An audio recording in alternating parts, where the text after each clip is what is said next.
Welcome back to the last episode of your Tuesday Traffic Jam. It's bittersweet, but we are glad you could join us during rush hour traffic. I'm Corinne Tucker, a multimodal planner here at the MPO. I'm here with my co-host, MPO Executive Director, Dave Hutchinson. You may remember him from episode 5. Thanks, Corinne. Hello, everyone. We have a really good program for you today, and we're going to talk about one of our most important documents, the 2045 Long Range Cost Feasible Plan, and how it will help us transform the future of transportation in our region and promote economic diversity, preserve environmental health, and create vibrant places. That's right, Dave.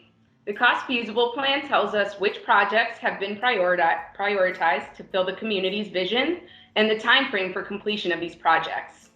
Joining us today are two experts who will tell us how we moved from the community vision and goals to a list of important transportation projects for our cities and counties.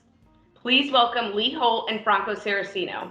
You may remember Leigh, the MPO Strategic Planning Manager from previous episodes of the Traffic Jam. Franco, will you please take a minute to introduce yourself and share what you believe is the biggest transportation challenge we face today? Sure, thanks, Corinne. So my name is Franco Saraceno, and I'm an urban planner specializing in transportation planning.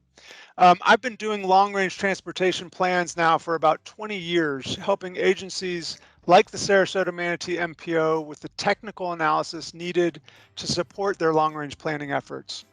In terms of challenges, I think one of the biggest challenges we face in transportation today is the fact that our infrastructure needs are almost always greater than the money we have to pay for them. With fuel efficiency improvements happening over the years and expected to continue, the federal gas tax remaining unchanged for more than 27 years and not indexed to inflation, our biggest source of transportation funding is actually declining in real terms. And yet our population and therefore demand on our transportation system continues to grow. There are other revenue sources besides the federal gas tax, for example, local impact fees, which are paid by developers when they build new residential and commercial developments to mitigate the impacts of those developments on our infrastructure. And that's part of the solution, but not enough to make up for the losses on the fuel tax side of the revenue equation.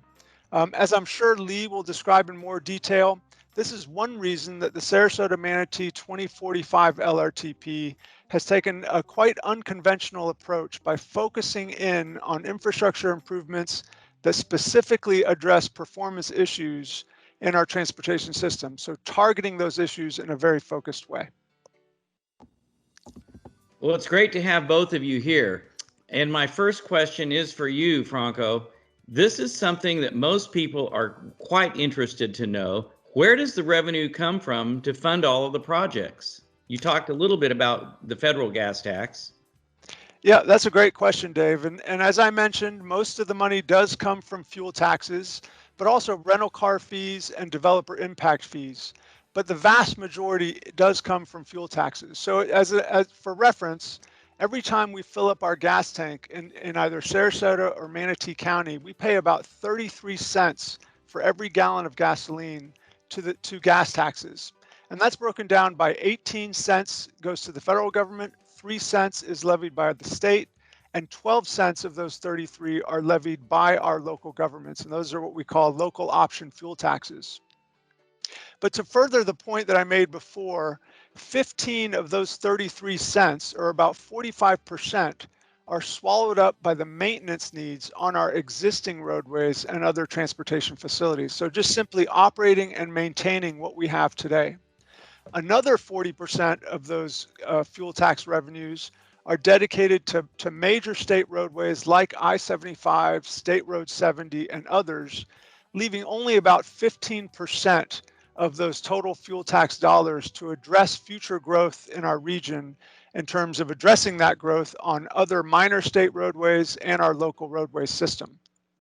There are other local sources, including an infrastructure sales tax of 1 penny, which expires in 2024 in Sarasota County and 2031 in Manatee County. And as I mentioned before, impact fees. The money we expect, though, to get from impact fees is equivalent to about 6 cents of fuel tax revenue. So a very small portion of the total picture in relative terms. Well, thanks, Franco. It's always interesting to hear where the money's coming from. It's also nice to know there's a shared responsibility among private and public partners when funding these projects. That's right, Corinne. For example, in the plan for Sarasota Manatee, we combined and matched impact fees with state revenues in order to invest an additional $118 million to build local roads that will support new development, particularly east of I-75. Wow, that's a lot of new investment. Leigh, I know that you have been involved in the creation of the cost feasible plan. Could you highlight some of the exciting projects here and describe how they work toward achieving the vision of promoting economic diversity, preserving environmental health, and creating vibrant places? Let's start with promoting economic diversity.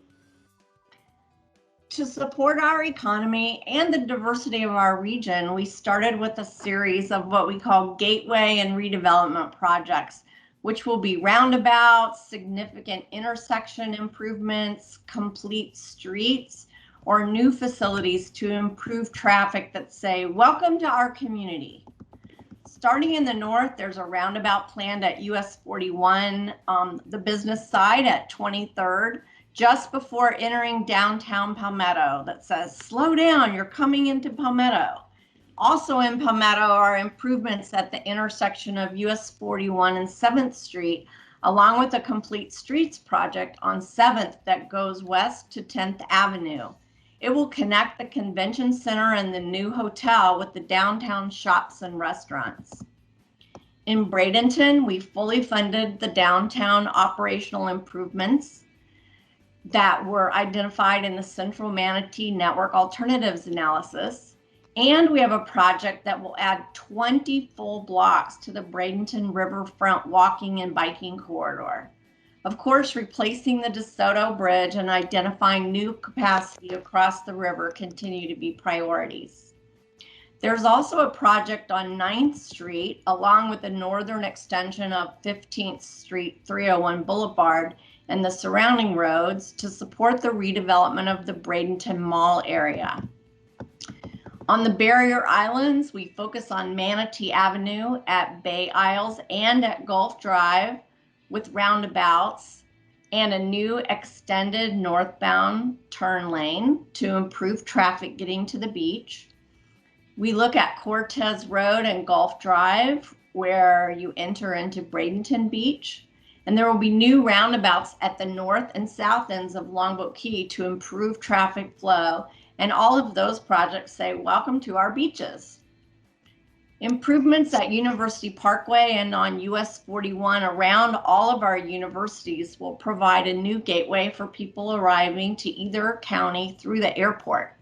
And in addition to US 41 and I-75, University Parkway becomes our first multimodal corridor accommodating autonomous vehicles, connecting all the way to State Road 70 and providing access across the state. In Sarasota, roundabouts at Myrtle and Martin Luther King Boulevard will welcome people to Newtown, and the gateway to the downtown Bay Development Project will be at Boulevard of the Arts. On Venice Avenue East, we have a complete street project between downtown and US 41 bypass that will improve the connections to the Legacy Trail and the Venetian Waterway Park. And in Northport, there's a roadway development project and a new interchange that will provide a gateway to the southern end of our region. The Yorkshire Raintree Interchange is a very important economic development project because it opens up the possibility of a new commercial hub for industries like warehousing, logistics, and e-commerce that create really high-paying jobs. And there's a similar interchange in the plan proposed in northern Manatee County, almost at the Hillsborough County line, that will serve Port Manatee and the county's commercial zone, as well as the new development east of I-75. Finally, we have a group of projects we call Beaches and Baseball. We've added, in addition to US 41, we've added what we call multimodal corridors, where we focus on all users, all modes of transportation. First of all, Gulf Drive and Gulf of Mexico Drive on Anna Maria Island and Longboat Key. If we can take 1 out of 10 people out of their cars and let them walk and bike, we've improved transportation for everyone on the islands. And then we also focus on the connecting roads and bridges to the islands: Manatee Avenue, Cortez Road, the Ringling Causeway in Fruitville, and Stickney Point and Clark Road for multimodal improvements, for premium transit, for technology that moves traffic, everything we can do to help people get on and off the barrier islands, as well as evacuate if needed. And finally, I'm really excited about our baseball projects. Baseball is an important economic driver for our community, and we have projects for each of our teams.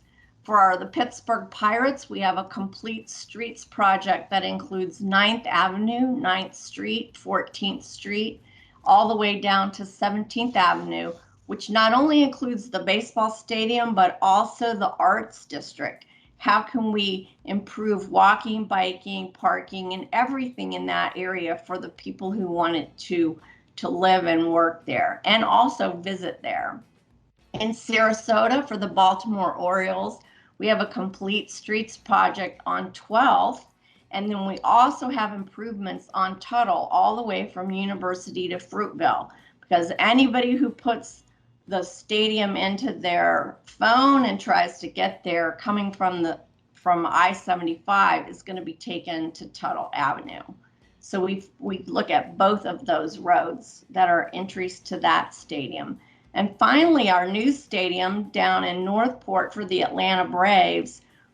You know, right now, US 41 is a high-speed road where the baseball stadium entrances are. And that is being developed. New houses are going in. So we want to look at how can we make US 41 more of a complete street sort of downtown area for the baseball stadium.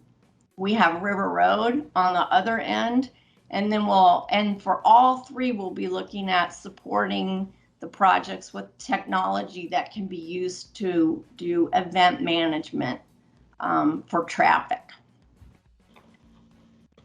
Leigh, that sounds amazing. So each community has something unique for their economic development. Our current economic drivers, tourism, baseball, are supported, and there is the potential for economic diversity with new interchanges at the north and south, as well as a focus on the airport and universities in the center of our region. So now, how is environmental health being addressed? Well, first and foremost, any project that we use federal funds to complete requires a full environmental screening, and that's very important. It's the highest level of environmental analysis that can be done. Second, we have already budgeted in our plans right now to do a resiliency study, not just for the Gulf of Mexico, but also for our rivers and estuaries, to determine where are we at risk for sea level rise and storm surge.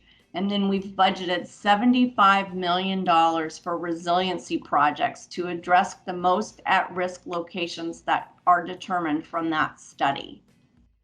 Well, that's great to hear how environmental health is being addressed in this plan. And so how do you use the transportation to create vibrant places? Well, in addition to the complete streets projects that we've already talked about, while they support economic development, they also create vibrant places. We have about $3 million budgeted each year for technology to better manage traffic on the existing streets that helps everyone get where they want to go. We have about $3 million each year for safety projects at high crash locations and to support improving evacuation routes. And in addition, we have about $1 million a year for walking, biking, and trail projects. On top of that, we fully fund part of the Gulf Coast Trail. We have studies on Manatee Avenue to figure out how do we get from downtown Bradenton out to the beach. We have a study between Fruitville and University to find out how we get from Payne Park to Benderson Park. And then in the south, we have a study to figure out how do we get from the Venetian Waterway down to Charlotte County and make those connections throughout the community. And then we fully fund the projects from Payne Park through Ringling out to the beaches, all the way up Longboat Key through Bradenton Beach and Holmes Beach up to State Road 64. So we'll have a very dynamic system of trails in this plan all the way up into Palmetto. What a great conversation. Thank you both for talking about these wonderful projects that are throughout the region that will help us address performance measures and actually address all of the top priorities of our elected officials of our local jurisdictions. It's a great thing when we can accomplish all of those things and do so with a limited budget. Now we just have to hope that the projected funds come in. I have one last question, and I would like to ask you to comment on the effects of COVID-19 and how is this pandemic likely to impact the implementation of our cost feasible plan? Thanks, Dave. I think there's a couple ways to answer that question, and I'll start with the financial impact side of it. The Florida legislature recently put out a report in which they quantified recent trends in transportation revenues in the face of COVID-19 pandemic, and they found between a 6 and 14% decline in revenues, depending on the specific source. These percentages don't sound huge, but when you translate them to actual dollars, the figure is in the billions with a B. So there certainly will be an impact to how and how much we can implement of this plan. Certainly in the coming months, when the dust begins to settle on this pandemic, hopefully it's in the coming months, we'll be revisiting our assumptions and revamping the plan at that time. But one of the challenges I want to point out in long-range planning is how to account for short-term trends. And I'll give you an example. If you go back about 10 years, when at the time we were working on the 2035 long-range transportation plan, that plan was adopted just after the Great Recession. And if we had based our assumptions in that long-range plan based on the short-term trends at that time, we would have had very little in our cost feasible plan. It would have been a doom and gloom plan. So it's important to take a long view and not let short-term trends play too large of a role in long-term planning. All of that said, I believe that there will be lasting impacts, not just on the financial side of it, but how we live and how we use our transportation infrastructure resulting from this pandemic. One good and obvious example is the telecommuting trend, the work from home trend, and the potential for it to be a sustained thing. In some places now in month 6 of the pandemic, up to 50% and in some cases more of people are still working from home, which on one hand reduces the amount of money that we have to invest in transportation improvements because less people commuting to work means less fuel consumed and less fuel taxes. But on the other hand, reduces the need to add new roads and other transportation facilities. So there's pros and cons. At the end, I believe this is an evolving thing, and it remains to be seen how and how much it will impact our system and our ability to address the transportation needs of our residents and visitors. That's really interesting. I've been asked this every time I've talked about the long range plan. Somebody says, but what about COVID? And so I've tried to do a lot of reading on what the experts think is going to happen.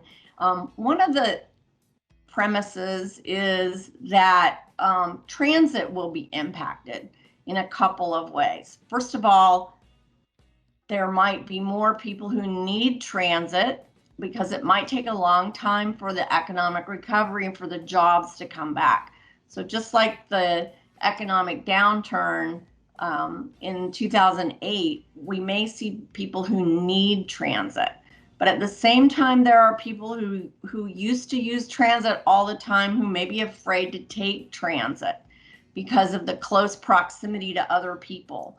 which could in turn spur the use of autonomous vehicles. We may want to get into autonomous vehicles faster because we can be alone in our own little pod and be safe. So there may be a faster transition, especially in the transit arena, to autonomous vehicles. The second thing, and part of the reason why I mentioned e-commerce and logistics as potential ways to diversify our economy, is that e-commerce was growing at about 20% a year for the last several years. But in the first 3 months of COVID, it grew 16%. And that is not going to stop. People have gotten used to buying things online. Even if they shopped online before, they may shop more online now than they did before. And so the potential for e-commerce is growing exponentially. And that impacts our transportation system in a weirdly different way, in that while there aren't as many people driving on the streets, there are a lot more delivery trucks. And our streets, especially our downtown urban streets, were not built for that kind of traffic. So if you order one thing and I order one thing and everybody else orders one thing, and a giant truck brings that tiny little package every day for every person, that's a lot of delivery trucks. And we're going to have to think about how do we transition our street network, and how do we accommodate all the delivery trucks that are going to come with e-commerce. I think that's just one fascinating impact of COVID. Thank you, Franco and Leigh, for taking time to discuss and take a deeper dive into our cost-feasible plan. If anyone has questions or comments, as always, you can leave them in the comment box below. And don't forget to let us know how we did. We'd love to hear from you. If you go to www.mympo.org/transform tomorrow, you will see all of the available resources for you to review and how to get involved. If you scroll down, you'll see the Tuesday Traffic Jam lineup, where you can access previous episodes and comment on our planning documents. And you can access the technical library, where you can download all of those documents and any supplemental materials that we are working on. Yeah, thank you for spending time with us here during your Tuesday Traffic Jam. Before we go, this is the final episode of Tuesday Traffic Jam. And as Dave mentioned, don't forget to check out the available planning documents and let us know what you think. On that note, for the final time, thank you again for everyone for joining us. Have a great day, and as always, whether you drive, walk, bike, or ride transit, please be alert and stay safe. Bye.